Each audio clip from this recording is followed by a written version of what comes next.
साल 2025 में पूरे 12 सालों बाद संगम नगरी प्रयागराज में महाकुंभ लगने जा रहा है, जिसकी तैयारियां काफी पहले से ही शहर में चल रही हैं। श्रद्धालुओं को बेहद खास अनुभव देने के लिए यहाँ तरह तरह के आयोजन किए जा रहे हैं। इस बार महाकुंभ में सगरा आश्रम के मौनी बाबा द्वारा 5 करोड़ 51 लाख रुद्राक्षों से 12 ज्योतिर्लिंग की स्थापना की जाएगी। हिंदू राष्ट्र की संकल्पना को साकार करने और देश की सुरक्षा के लिए यह अनुष्ठान किया जा रहा है। संस्कृति के कड़कर में माँ गंगा में गोद डुबकी लगाएं, सभी चलें माँ गंगा के तट, ऐसी निज मन अलग जगाएं के संकल्प को लेकर के मैं तीर्थराज प्रयाग की पावन धरा पर माँ गंगा की गोद में भरद्वाज महाराज की तपस्थली पर अक्षय वट की छाया में भरद्वाज महाराज की तपस्थली के मध्य भगवान ब्रह्मा की प्रथम यज्ञ भूमि पर बनाने वाली रुद्राक्ष की 12 ज्योतिर्लिंगों का संपूर्ण दुनिया में पहली बार, विश्व में पहली बार, स्वतंत्र भारत में पहली बार, सतयुग त्रेता द्वापर के बाद पहली बार बनने वाली कुंभ के 2025 के मध्य में यह एक अलौकिक, अनोखा, दिव्य, भव्य, सुंदर और संसार के कल्याणकारी संकल्पों को लेकर के तीर्थराज प्रयाग पहुंचे हैं। आप देख सकते हैं भगवान रुद्राक्ष की वो मड़ियां, रुद्र माने शिव, अक्ष माने आंख, जो शिव के आंख से प्रकट हुए रुद्राक्ष है, वह पूरी दुनिया में एक साथ 5 करोड़ 51 लाख नहीं देखे जा सकते हैं। ये मेरी शिवलिंग है, आप देख सकते हैं, जो पाकिस्तानी आतंकवाद से लेकर के बांग्लादेशी हिंदुओं के नरसंहार को रोकने के लिए संकल्पित है। ऐसे 11,000 त्रिशूल और भगवान शिव के विजय त्रिशूल आप देख सकते हैं, जो बड़े बड़े त्रिशूल लगाए गए हैं, जो 12 फीट ऊंची जो रुद्राक्ष स्तंभों से बनेंगे, वो एक त्रिशूल की मान्यता 1000 त्रिशूलों जैसी है। ऐसे 36 त्रिशूल हिंदू राष्ट्र के लिए, सभी और सेनाओं के लिए आप 1108 कलश लेकर के हम यहाँ आए हैं, जिससे मेरी सेना मजबूत हो, उसकी रक्षा हो, उसकी सुरक्षा हो, उसकी व्यवस्था हो, भारत अखंड हो, भारत स्वस्थ हो और माननीय प्रधानमंत्री के ही कार्यकाल में भारत हिंदू राष्ट्र हो, इस संकल्प को लेकर के प्रयागराज पहुंचे। रुद्राक्षों की संख्या एवं रंग अनुसार त्रिशूलों की खासियत के बारे में भी मौनी बाबा ने क्या बताया, सुनिए। मेरे पास 5 करोड़ 51 लाख रुद्राक्ष आ चुका है और 2 करोड़ रुद्राक्ष शीघ्र ही यहाँ पहुंच जाएंगे। संपूर्ण रुद्राक्षों की संख्या 7.5 करोड़ होगी। 11,000 त्रिशूल हैं, जिसमें पीला त्रिशूल जो है रोगनाश के लिए है, श्वेत त्रिशूल विद्या बुद्धि के लिए है, रक्त त्रिशूल देश की अर्थव्यवस्था के लिए है और काला त्रिशूल आतंकवाद विनाश के लिए है। महाकुंभ 2025 का आयोजन 13 जनवरी से शुरू होकर 26 फरवरी तक होने वाला है।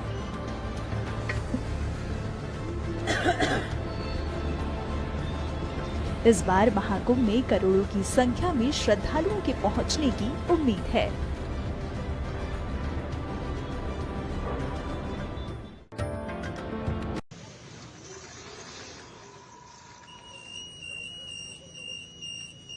महाकुंभ 2025 में आपात सेवा की तैयारियां इस बार बड़े स्तर पर की जा रही हैं। इस बीच महाकुंभ में आग जैसी स्थिति को नियंत्रित करने के लिए अग्निमिशन विभाग द्वारा पहली बार 4 ATV फायर रोबोट और अन्य आधुनिक उपकरणों का इस्तेमाल किया जा रहा है। भारत में पहली बार अग्निमिशन दल द्वारा फायर रोबोट का इस्तेमाल किया जा रहा है। बता दें कि महाकुंभ मेले का प्रारंभ 13 जनवरी 2025 से और समापन 26 फरवरी 2025 को होगा। तो ऐसे में कुंभ आने वाले श्रद्धालुओं को सुरक्षित महसूस करवाने के लिए कई प्रयास किए जा रहे हैं। अग्निशमन तथा आपात सेवा की जो तैयारियां हैं वो अब की बार बड़े स्केल पे की जा रही हैं, ताकि जो आने वाले श्रद्धालु हैं उनको कोई तकलीफ ना हो, वो सुरक्षित महसूस करें और जो फायर प्रिवेंशन के कार्य हैं वो हमारे द्वारा किए जा रहे हैं। सर, जो ये आइटम है क्या है और किस तरीके से काम करेगा? देखिए, हमारे द्वारा जो है 4 ऑल ट्रेन व्हीकल जो कि इंडिया में पहली बार फायर सर्विस के पास यूज हो रहे हैं, क्योंकि यहाँ पर काफी मड़ी और काफी जो सैंड वाला एरिया है वो है जहाँ पर टेंट्स लगते हैं। तो ऐसे एरिया के अंदर फायर फाइटिंग करने में जो बड़ी गाड़ियां हमारी होती थी या बाइक्स होती थी, उनको पहुंचने में काफी परेशानियों का सामना करना पड़ता था। उन्हीं को मीट आउट करने के लिए हमारे द्वारा ऑल ट्रेन व्हीकल जो है वो खरीदे गए हैं। तो ये इजीली जो बालू वाला एरिया है या मड वाला एरिया है वहां पर जाकर के फायर फाइटिंग कर सकता है। सर, ये क्या आइटम है दूसरा वाला? जो अभी हमारे द्वारा जो है फायर रोबो पहली बार ग्राउंड के ऊपर उतारा गया है, क्योंकि जो ऐसे एरियाज जहां पर जाने के बाद में हमारा जो जवान है उसकी हमारे को लगता है कि उसकी जान को खतरा है, तो ऐसे एरियाज के अंदर हम रिमोट ऑपरेटेड जो हमारा फायर फाइटिंग रोबो है इसका इस्तेमाल करके आग को बुझाएंगे। सर फायर इसमें महाकुंभ में कितनी फायर ब्रिगेड की गाड़ियां हैं और क्या आप लोगों की तैयारियां हैं?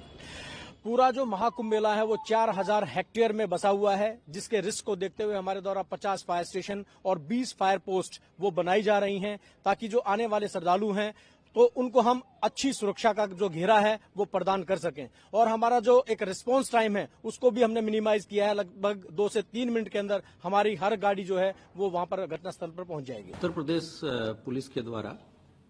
वर्तमान आवश्यकताओं को देखते हुए तथा फेक न्यूज और साइबर अपराध के विरुद्ध जागरूकता और उसको कैसे रोका जाए, इस अभियान को एक नया और मूर्त रूप देने के लिए अभिनव प्रयोग प्रारंभ करने का फैसला लिया गया है। इसमें हम लोगों ने डिजिटल वॉरियर के रूप में लोगों का हम पंजीकरण कराएंगे। आप सभी अवगत हैं कि 2018 से ही हम लोगों ने डिजिटल वॉलंटियर्स बनाए थे और बाद में 2023 में जब व्हाट्सएप पे कम्युनिटी फीचर्स ऐड किए गए तो उसके रीच को,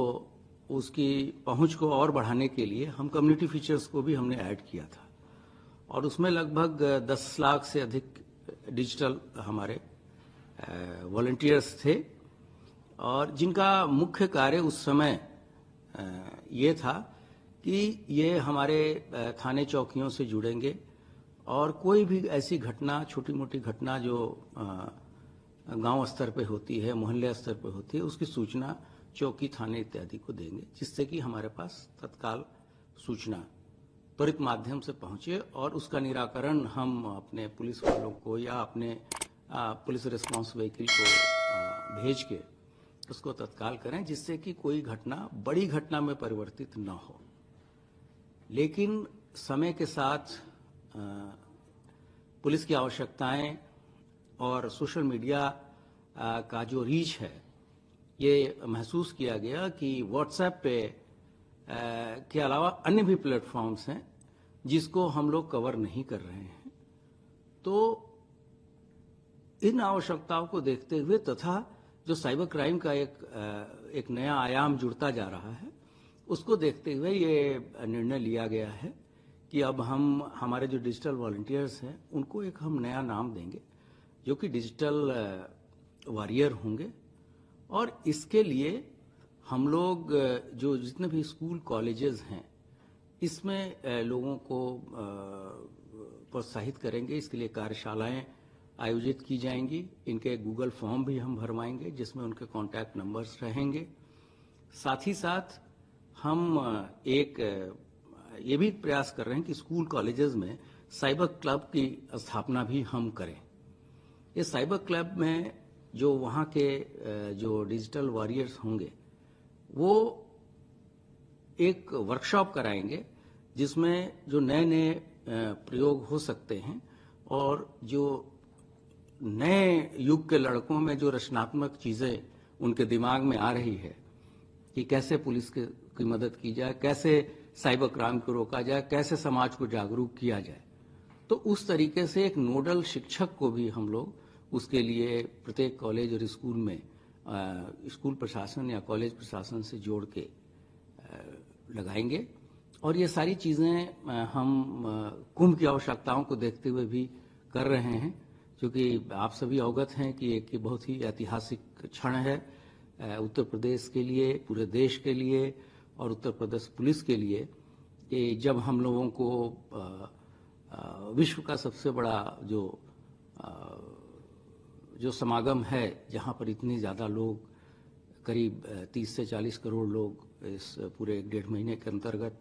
यहाँ प्रयागराज कुंभ में आएंगे और विभिन्न सुविधाओं का यहाँ लाभ लेंगे, तो उनकी कम से कम उनकी कठिनाइयाँ हों, उनकी यात्रा को और उनके जो आस्था का पर्व है उसमें कितनी हम सहायता करें और कितनी उनकी मदद करें, इसके लिए भी उसमें भी इन चीज़ों की हम मदद लेंगे। और साथ ही साथ जो साइबर क्राइम का एक नया रूप जुड़ता जा रहा है, उससे हम अपनी रीच जो है सोशल मीडिया के विभिन्न प्लेटफॉर्म्स पे, सिर्फ व्हाट्सएप पे ही नहीं, फेसबुक पर है, टेलीग्राम पे है और अन्य सारे फेसबुक प्लेटफॉर्म्स पे है, वो हम करा रहे हैं। और इसके लिए सभी हमारे फील्ड के अधिकारियों को हम लोगों ने यहाँ से निर्देश जारी किए हैं और जल्द ही इस पे जो है एक युद्ध स्तर पे कार्रवाई अमल में लाई जाए।